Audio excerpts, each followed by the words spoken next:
안녕하세요, 헬렌쌤입니다. 오랜만에 여러분들에게 인사드리게 됐는데요. 가을 학기가 시작이 되면서 제가 또 온라인 강의와 다른 여러 가지 일정들을 소화하느라 유튜브 영상을 올리지 못했습니다.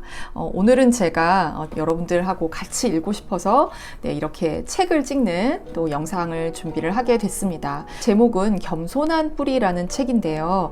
이 저자는 한나 앤더슨이라고 목사님 사모님이세요. 여기 소개를 보면 버지니아에 있는 아름다운 블루리지 산맥에 살고 있다라고 소개가 되어 있습니다. 저는 미국 남부에서 살다가 북부로 이제 이사를 가면서 이 블루리지 산맥을 지나가게 됐는데요. 굉장히 아름다운 산맥인데 그런 안에 앤더슨 목사님 부부가 살고 계시는 거죠. 그래서 시골에서 목회 사역을 하면서 이렇게 사모님께서 글을 쓰고 강연을 하고 있다라고 되어 있어요. 미국에서 보면 이렇게 목사님 사모님들이 다양한 활동을 하고 계시는 거를 볼 수 있는데 성경 공부 교재도 많이 만드시고 성경 공부 강의도 만드셔서 또 이렇게 강연도 하시고 여러 가지 활동을 하시더라고요. 이 책은 좀 여러 가지로 특별한데요. 차의 제목이 씨 뿌리기, 덩굴에서 시들은, 밭갈이, 뿌리로 돌아가기, 사과나무, 꿀, 허브, 덩굴에서 익은. 이런 제목만 보면 이 책이 과연 신앙서적이 맞는가 아니면 뭔가 식물학 관련 서적인가 이렇게 생각을 하게 되는데 이 책은 자연의 어떤 요소들을 활용을 해서 우리에게 어떤 신앙적인 메시지를 같이 던지는 그런 책입니다. 이분이 시골에서 목회를 하시면서 정말 많은 것을 실제로 키우시고 또 가꾸시고 하시기 때문에 그런 자연의 요소가 신앙의 요소와 어떻게 연결될 수 있는지 굉장히 잘 보여주고 계시는 것 같아요. 제가 몇 부분을 읽어드리도록 하겠습니다. 1장의 제목은 덩굴에서 시들은 이라고 되어 있는데요. 21페이지의 중간에 보면 이렇게 나와 있습니다. 나는 여전히 버거움을 느끼고 있었다. 내가 날마다 완수한 일들은 충분한 것 같지 않았고 나는 침대에 누우면서 실패한 듯한 감정을 정기적으로 느꼈다. 반면에 나다는 남편 목사님이죠. 자연스럽고 분통 터지게 시리 차분해 보였다. 여기 분통 터지게 시리가 가로로 되어 있지만 굉장히 강조가 되어야 되는 부분일 것 같아요. 보통 아내들은 뭔가 동동거리고 바쁜데 남편은 굉장히 느긋하게 보일 때 굉장히 열받죠, 그죠? 한 번은 내가 남편에게 물어보았다. 어떻게 그게 가능해? 잠자리 들자마자 바로 잠드는 방법이 뭐야? 내 말은 어떻게 모든 신경을 끄냐는 거야. 어떻게 눕자마자 잠이 들 수 있어?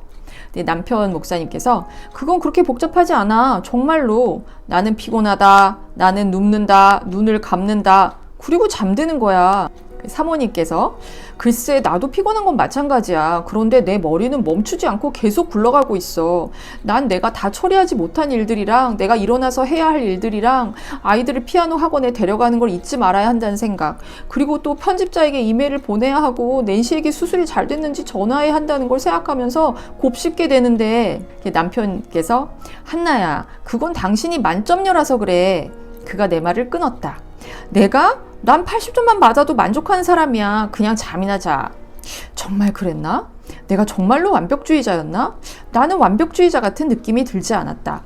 우리 집을 보면 틀림없이 아무도 나에게 완벽주의자라고 외치지 않을 것이다. 자, 어떠신가요? 여러분들 중에 잠을 잘 주무시는 분들도 계시겠지만 꼭 잠의 문제가 아니라 할지라도 머릿속에 해야 할 너무나 많은 그 투두리스트로 머리가 복잡하고 계속 머리가 돌아가고 쉬고 있는데 정말 제대로 쉬고 있지 못한 그런 엄마들 많지 않으신가요? 과연 이런 삶은 대체 겸손? 그리고 교만? 이 주제와는 대체 어떻게 연결되는 걸까? 이 책에 대해서 더 궁금증을 가지실 것 같은데요. 51페이지에 보면 이렇게 나옵니다. 이 지점에서 우리는 교만과 스트레스의 관계를 보게 된다.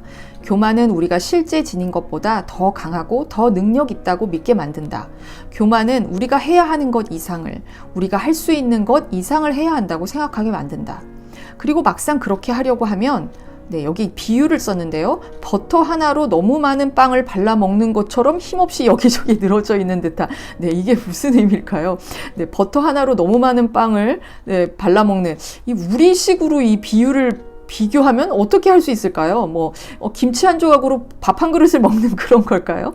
네, 그런 자신을 발견한다. 그리고 우리가 되고자 하는 모습과 실제 모습이 다르다는 단순한 이유로 우리는 육체적으로, 정서적으로, 영적으로 무너지기 시작한다. 52페이지에 보면 내가 메시아 콤플렉스로 힘들어하는 건 아닌지 알려주는 신호의 리스트인데요. 자기 주변의 모든 사람과 모든 것을 구해내야 한다는 사명을 가지고 있는가? 모두 필요해 보이는 일이기 때문에 어떤 문제에 집중해야 하는지 혼란스러운가?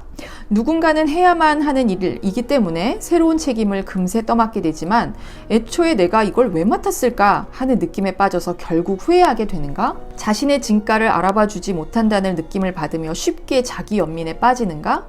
사람들이 일을 게을리했을 때 쉽게 짜증을 내거나 혹은 힘들게 마음을 삭혀야 하는가? 친구들이나 가족이 나의 기대에 미치지 못하는가? 일을 열심히 해도 충분함을 느끼지는 못하는가? 폭식이나 음주, 소셜미디어나 약물을 통해 매일의 압박감을 피하고자 하는 유혹을 받는가? 정기적으로 그리고 지속적으로 평안이 없음을 느끼는가? 이 7개의 질문을 들으시면서 다 내 얘기다 이렇게 생각하는 분들이 계실지도 모르겠어요. 네, 저도 많은 부분에 막 적용이 되는 그런 질문들인데요. 47페이지 부분을 읽어보면요. 내가 내 삶의 스트레스에 대해 생각할 때 처음부터 교만과 연결하여 생각하지는 않았다. 나에게 교만이란 말은 건방지고 자아도취적이며 큰소리치며 으스대는 이미지가 떠오르는 단어였다. 유명세를 얻길 바라고 특별 대우를 기대하며 거만하게 활보하는 인기 연예인, 차기 승진을 위해서라면 무엇이든 가리지 않는 고압적인 여왕벌 같은 사람, 자신의 권력과 명망을 위해서 성도들에게 반갑게 인사하는 번드르한 목사가 떠오르는 말이었지 나에게 해당하는 말은 아니었다. 나는 선한 일을 하느라 바쁜 사람이었다. 나는 세상을 변화시키고자 노력하고 있었다. 그렇다 하더라도 나에게 평안이 없다는 사실만은 부인할 수 없었다. 내 영혼은 불안했고 내 마음엔 쉼이 없었으며 내 감정은 과민한 상태였다. 이런 문제를 보기 위해서 조금 더 우리가 교만의 어떤 뿌리를 깊숙이 들여다봐야 한다라고 이 저자는 이야기하고 있는데요. 여기 C.S. 루이스의 인용문도 나와 있습니다. 누군가 겸손을 배우고자 할 때 내가 말해줄 수 있는 것은 내가 생각하는 겸손의 첫걸음이다. 그 첫걸음은 자신이 교만하다는 사실을 깨닫는 일이다 라고 되어 있습니다. 65페이지에 보면 이렇게도 나와 있는데요. 문제의 일부는 우리가 교만과 겸손의 본질을 오해하고 있다는 점에 있다. 우리는 교만을 우리가 극복할 수 있는 것으로, 겸손을 우리가 도달할 수 있는 것으로 생각하는 경향이 있다. 겸손은 물건이 아니다. 겸손은 자신이 성취할 수 있는 것이 아니다. 겸손은 자신이 얻거나 통달할 수 있는 것이 아니다. 자, 그럼 도대체 겸손은 어떻게 이룰 수 있을까? 그 설명이 이제 쭉 이어지고 있는데요. 87페이지에 보면 겸손은 우리가 어디로부터 왔는지를 기억함으로써 시작된다. 인간이 된다는 것은 흙이 된다는 것을 기억함으로써 겸손이 시작된다. 겸손은 우리가 흙이니 흙으로 돌아갈 것임을 기억함으로써 시작된다. 인간과 겸손 사이의 연관성은 영적 유전자 역사상 또 다른 중대한 일을 이해하는 데 도움이 된다. 하나님께서 남자와 여자를 만드신 후 서로를 돌보고 세계를 경작하는 일을 맡기셨다. 본문에 나와 있듯이 그들은 생육하고 번성하며 또한 다스리게 되어 있었다. 자신들의 생명을 창조주께 의존하며 마찬가지로 그러한 삶의 동반자로서 서로에 대해 의존적으로 살아가도록 되어 있다. 91페이지에 보면 너무나 자주 자아는 현재 우리가 느끼는 불안의 뿌리를 이룬다. 우리는 스스로 생각하는 것만큼 자신이 중요하다는 것을 증명하려고 남에게 뒤처지지 않도록 녹초가 될 만큼 노력한다. 우리는 친구들의 성공을 바라보면서 그들과 함께 기뻐하기보다는 오히려 어쩐지 자신이 작아짐을 느낀다. 목회 사역에서조차 이런 모습을 볼 수 있다. 그래서 자신도 다른 이들만큼이나 꼭 필요한 존재라고 스스로를 안심시키기 위해 영적 성공들을 남몰래 집계하곤 한다. 아니면 어느 날 아침 소셜미디어의 게시물들을 스크롤하며 보다가 어느 여자가 가로 열고 당신이 몰래 자기 자신과 비교하고 있던 여자, 막 찔립니다. 어느 여자가 지금 막 소셜미디어에 올린 얼마 전 다녀온 그녀의 가족 여행 사진을 보았다. 가로 열고 그 여행지는 당신의 형편으로는 갈 수 없는 곳이다. 그녀는 앉아 있었는데 바닷바람으로 고스러진 머릿결조차 자연스럽게 아름다웠고 단정하면서도 강인해 보이는 아이들의 허리를 팔로 두르고 있었다. 그녀의 사랑스러운 남편은 그녀 옆에 서서 미소 짓고 있었다. 당신은 갑자기 사진 몇 장으로 남은 하루를 잡친 것이다.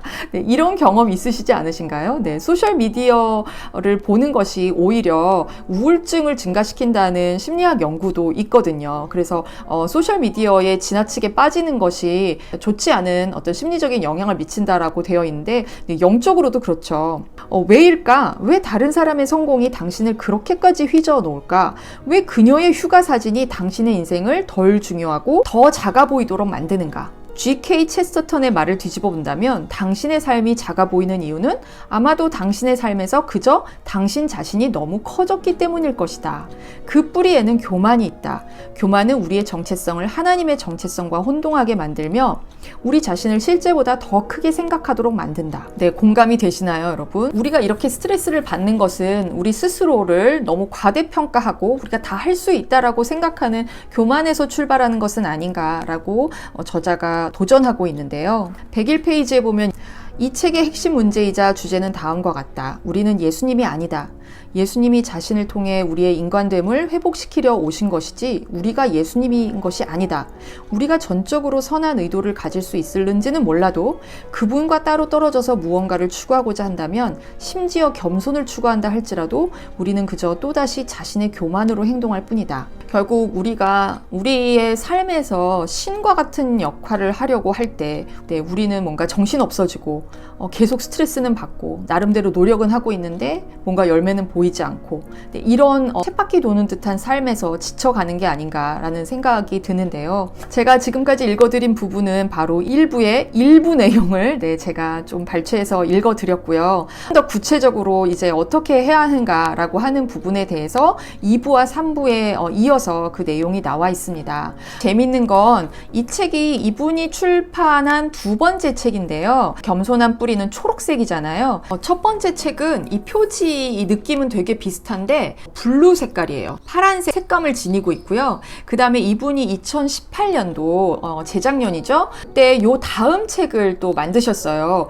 그 책은 이런 질감은 비슷한데 또 노란색이에요. 그래서 첫 번째 책 Made for More: An Invitation to Live in God's Image라는 책도 우리나라에 또 소개가 되어 있고요. All That's Good: Recovering the Lost Art of Discernment라고 하는 18년도에 나온 책은 아직 번역이 되어 있진 않지만 아마 또 곧 번역돼서 나오지 않을까 생각이 듭니다. 또 하나 재미있는 점은 챕터 1에 보시면 붉은 아네모네라는 왼편의 그림이 보이시죠? 네, 이 챕터마다 이런 그림이 나와 있습니다. 2장에는 개나리가 그려져 있고요. 3장에는 무스카딘이라고 미국 포도의 일종이라고 하네요. 네, 이게 이렇게 그려져 있고 매 챕터마다 어떤 식물 혹은 꽃, 열매들이 이렇게 그려져 있는데, 네, 꼭 느낌이 정말 옛날에 그 색칠 공부하기에 나오는 그런 그림 같아요. 그래서 꼭 색칠을 하고 싶은 어떤 욕구가 들게 만드는데, 이분의 블로그에 들어가면 실제로 이게 색칠이 되어서 판매를 하고 있습니다. 그래서 어떤 색감으로 색칠이 되었을지 궁금하시다면 아까 맨 처음에 보여드렸던 sometimesalight.com에 들어가시면 영어가 익숙하지 않아도 이 그림을 쉽게 찾아보실 수 있으실 거예요. 자, 이렇게 표지부터 자연 친화적이고 매 챕터마다 어떤 자연의 식물이 이렇게 그려져 있는 이 책은 뭔가 쫓기는 듯한 삶을 살고 있고 제대로 되고 있는 것 같지 않은 그런 느낌이 드는 분이 계시다면 이 겸손한 뿌리라는 책을 읽어보시면서 내 안에 숨겨져 있는 그런 교만의 씨앗이 무엇인지를 한번 발견해 보시고 예수님 안에서 답을 찾으려고 하시는 그런 시간이 되시면 어떨까 생각이 듭니다. 네, 오늘은 겸손한 뿌리로 여러분을 찾아왔고요. 다음 시간에 또 다른 책과 내용으로 찾아오겠습니다. 감사합니다.